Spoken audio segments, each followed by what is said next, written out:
안녕하십니까, 박성민 목사입니다. 반갑습니다. 오늘 날씨가 아주 포근한 것 같아요. 특히 입춘이 지나고 나니까 꽃피는 봄, 그동안에 긴긴 겨울을 지나고 다들 봄을 이렇게 기다리고 갈망을 하는 것 같아요. 머지않아 개나리도 피고 산천에 새싹도 나고 봄이 활짝 우리 곁에 오지 않을까 싶습니다. 인간들이 이렇게 봄을 기다리듯이 복을 기다리는 것 같아요. 전 세계 사람들 누구를 막론하고 복을 싫어하는 사람은 아무도 없을 것 같아요. 그래서 그 복 달라고 온갖 수단과 방법을 다 동원해서 복을 찾아 헤매고 구해보는데, 정말로 본인들이 원하는 그 복을 실제로 누리고 있는지 의문을 품지 않을 수가 없는 것 같아요. 그럼 복을 받으려면 복에 대한 개념 정리부터 되어 있어야 되는데, 도대체 복이 뭔가? 그래서 저도 궁금했어요. 그래서 네이버 박사님한테 한번 물어봤어요. 검색을 해보니까 세상 사람들이 이야기하는 복은 재수나 행운이다. 다른 말로 하면 하늘의 도움이 있어야 되고 내 노력과 내 의지와는 상관없이 특히 돈을 좀 많이 버는 거, 심하면 로또 복권에 당첨되는 거, 이런 게 복이라고 생각을 하는데, 성경에서는 복의 개념을 어떻게 말씀하고 있느냐 하면, 편안하고 만족한 상태와 그에 따르는 기쁨이다. 그러면서 복이라는 것은 하나님의 선물이고 은혜다. 그리고 그 하나님께서 복의 근원이시고 복 자체다. 이렇게 말씀하고 있어요.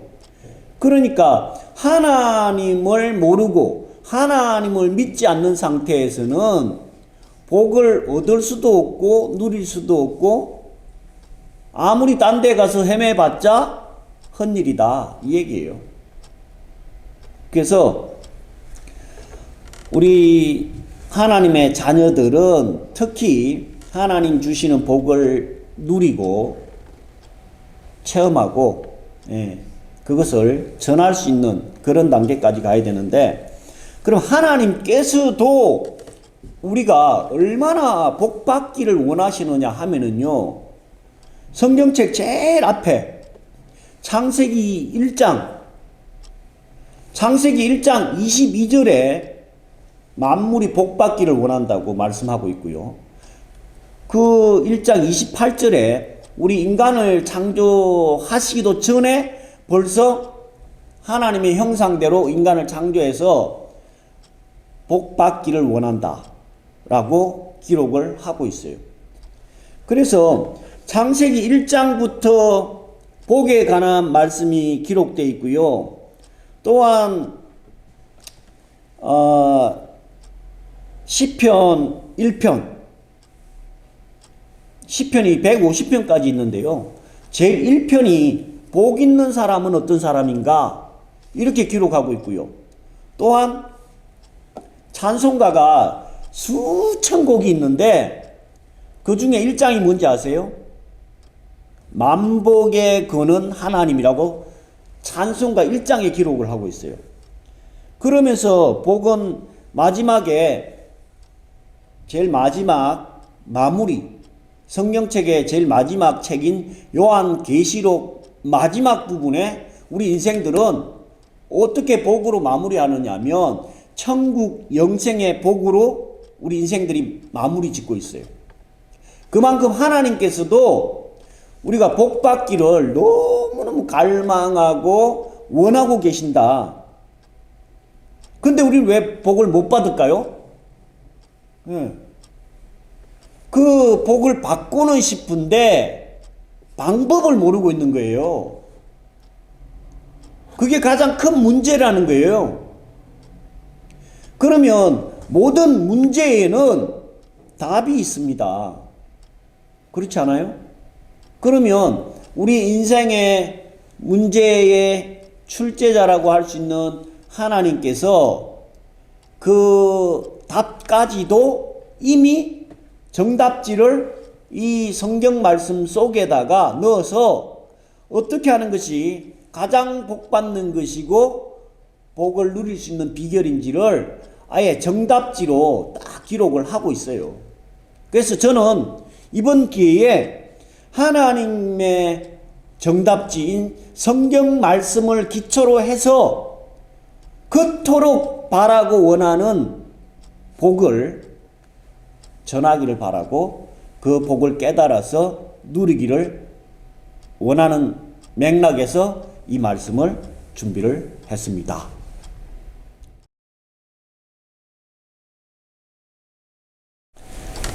네, 복에 관한 말씀을 지금 전하기를 원하는데, 특히 목사가 복에 관한 말씀을 전한다. 돈 버는 방법을 전한다. 예, 이거 아주 조심스럽거든요. 그래서 저는 사실은, 설교 중에도 복에 관한 말씀을 잘 전하는 거를 좀 힘들어하고 잘 안 해요. 그냥 연초에 잠깐 하긴 하는데, 왜 그러냐 하면 복에 관한 말씀, 특히 물질에 관한 말씀, 돈에 관한 말씀을 자꾸 전하다 보면 어디로 빠져버릴 가능성이 있느냐 하면 기복주의로 빠져버릴 가능성이 너무너무 많다. 네. 이것 때문에 너무 조심스러워서 복에 관한 말씀을 전하기를 힘들어 했는데, 절대로 주의해야 할 것이 뭐냐 하면 우리 기독교인들은 기복주의로 빠져서는 안 된다. 쉬운 말로 하면 제사보다는 제밥에 더 관심이 있으면 절대로 안 된다는 거예요. 하나님에게는 관심이 없고 하나님이 준다고 하는 그 복, 그것만 받기 위해서 거기만 관심을 가지면 실제로 복을 얻지도 못하고 누리지도 못하고 더 본인이 상처만 될 수도 있어요. 그래서 가장 큰 복은 하나님 자체가 복이고, 하나님을 믿고 영접하면 하나님의 자녀가 되는 권세를 준다고 요한복음 1장 12절에 기록하고 있거든요. 그래서 하나님을 믿고 그 뜻대로 사는 것, 이게 가장 큰 복입니다. 그래서 사도 바울은 내가 풍부에 처하든지 비천에 처하든지 자족하는 일체의 비결을 배웠다. 하나님께서 주시는 복에 만족하면서 주어진 환경에 최선을 다해서 감사하면서 살았다 라고 고백하고 있거든요. 또 하나는 복을 받되 복 받으면 뭐 할 거냐는 거예요. 그래서 우리가 기도할 때는 하나님 이거 해주세요, 저거 해주세요, 뭐 특히 물질에 돈 문제를 해결해 달라고 엄청 기도를 하는데, 그 문제 해결해 주면 뭐 할 거냐. 쉬운 얘기로 그냥 아들이 와가지고 아빠 돈 많은만 주세요. 뭐 하게? 저 그냥 과자 사 먹고 PC방 가서 게임하고 놀게요. 돈 많은 줄까요, 안 줄까요? 안 주죠. 근데 아들이 아빠 돈 많은만 뭐 하게? 공부하려고 하는데 책이 없어가지고 책 사보려고요. 당연히 만원 주죠. 그러면서 야 5,000원 만원 더 주면서 이거는 과자 사 먹고 맛있는 거 사 먹어라. 이렇게 보너스까지 줄 수 있잖아요. 하나님 돈 1억만 주세요. 뭐 하게? 술 사 먹게요. 줄까요? 절대로 안 주죠. 그 복을, 그 물질을 얻으면 어떻게 사용할 건가에 대한 분명한 목적과 용처가 있어야 돼요. 그것이 뭐냐 하면 하나님의 영광을 위해서 쓰겠습니다. 이 목적이 분명히 있어야만 하나님께서 원하는 복을, 물질을 허락해 주시거든요. 근데 나는 하나님 위해서 쓰려고 해요. 이러면서도 스스로 쏟고 있는 경우도 많이 있어요. 그렇기 때문에 복을 받기를 원할 때에는 어떠한 용도로 사용할 것인지에 대해서 분명하게 결정하고 준비가 되어 있어야만 하나님께서 물 붓듯이 부어주실 거라고 확신합니다.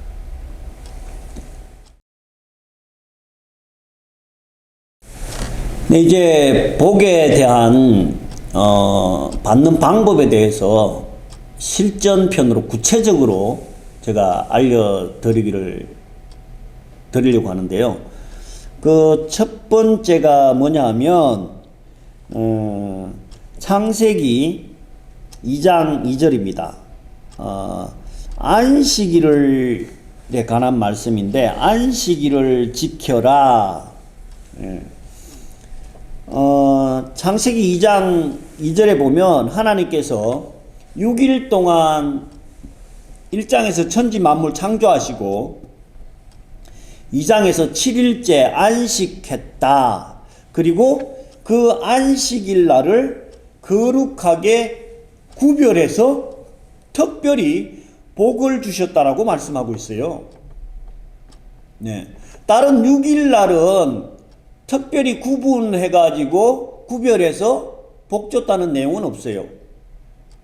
꼭 이 안식일에만 하나님께서 특별하게 거룩하게 구별해서 복을 주셨다. 이렇게 기록하고 있습니다. 그래서 그 천지 만물을 창조하신 하나님께서 안식일 날 복 줬기 때문에 우리는 그 안식일을 누리고 안식일에 하나님께서 예비해 놓으신 복을 받아야 돼요.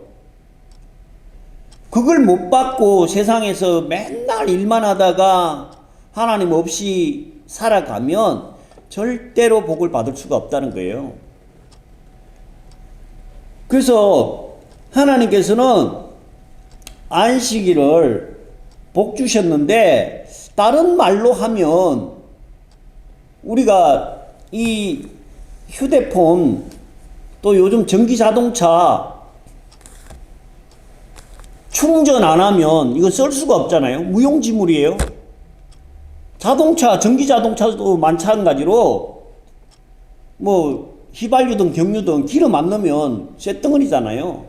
전기차 충전 안 하면 쇳덩어리예요.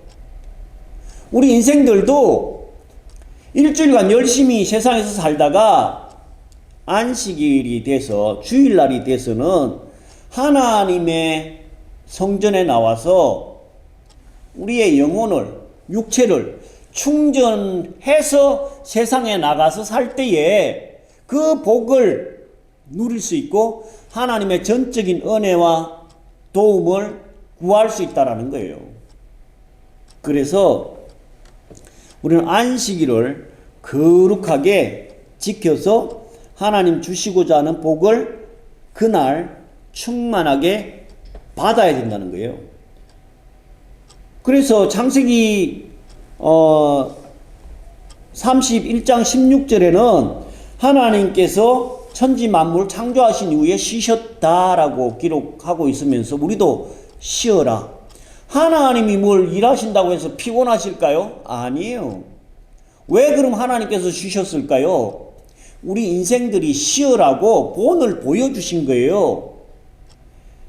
그러면서 출애굽기 31장, 신명기 5장 뭐 여러 부분에 이 안식일에 관한 말씀이 나오는데, 출애굽기 31장에서는 안식일을 지키지 않는 자들은 생명이 끊어질 것이고 그날 일하는 자는 반드시 죽일지니라 라고 기록하고 있어요. 안식일에 쉬지 않고 안식일을 지키지 않으면 그 생명이 끊어지고 죽여버리라는 거예요. 유대인들은 지금도 그래서 그 안식일을 지키고 있는 거예요. 안 지키면 죽어요. 하다못해 엘리베이터 버튼 누르는 것도 일하는 거라고 자동으로 다 서게 만들어 놨고요. 밥솥에 그 밥하는 거 전기 누르는 거 그것도 일하는 거라고 타이머 다 장착해 갖고 해놨더라고요. 그 정도로 강력하게 이 안식일에 관한 말씀을 하고 있는데, 이 말씀을 보다가 그럼 하나님께서는 왜 그날 일하는 사람을 죽이라고 이야기하고 생명이 끊어진다라고 말씀하고 있느냐 하면, 일을 안 하고 쉬지 않고 일만 계속하면 본인이 알아서 죽어버려요. 다른 말로 얘기하면 안식일에 쉬라고 하는 얘기는요, 우리를 살리려고 쉬라고 하는 거예요. 역설적이긴 하지만 우리를 살리기 위한 최선의 방법. 인간들은 돈을 벌기 시작해가지고 한번 거기에 매몰되고 빠지기 시작하면요, 일 중독에 걸려가지고 안식일이고 주일이고 쉼도 없이 끊임없이 일만 하게 된다니까요.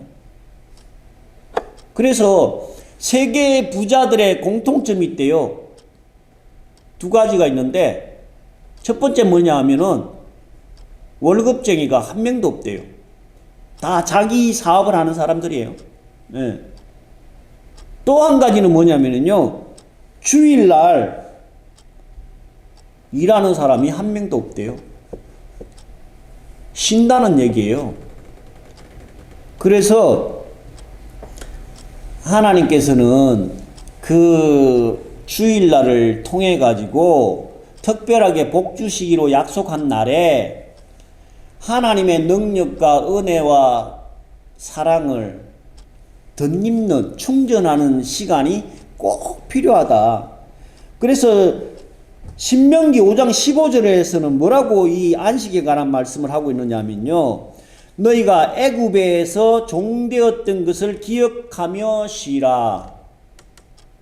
애굽에서 종이 되었던 것을 기억하면서 쉬래요. 이스라엘 민족들은 430년 동안 이집트, 애굽에서 노예로 종으로 살았어요. 그 노예로 종으로 살 때 얼마나 피곤했겠어요.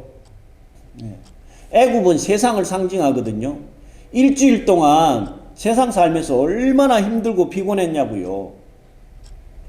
그래서 주일날, 안식일날 세상 일 다 내려놔 놓고 하나님 성전에 와서 쉬면서 안식하면서 하나님의 능력과 은혜와 도움을 구하면서 충전을 해야 복을 받는 거고, 그렇게 할 때에 세상에 나가서도 일의 능률도 있고 하나님께서 붙여주시는 고객들, 거래처들, 좋은 복되는 일들이 하나님께서 열어준다는 거예요.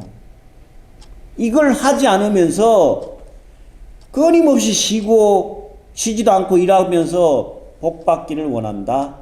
예. 물론 뭐 교회 안 다니고도 돈 많은 사람들 얼마나 많은데요? 이렇게 질문할 수도 있어요. 맞습니다. 그런데 하나님을 모르면서 세상 거 안다고 하면은요, 그건 아무것도 모르는 거고요. 세상 거 다 가졌다고 해도 하나님을 가지지 못하면, 하나님을 믿지 않으면 아무것도 없는 헛되고 헛된 것만 구하는 거예요. 그래서 우리는 하나님 안에서 하나님께서 주시는 기쁨과 평강과 안식을 누릴 수 있는 이 특권을 주일을 통해서, 예배를 통해서 꼭 누릴 때에 하나님 예비해 놓으신 복을 충만하게 받아 누릴 수 있는 하나님의 자녀들이 된다는 거 꼭 기억하시기를 바랍니다. 네, 끝.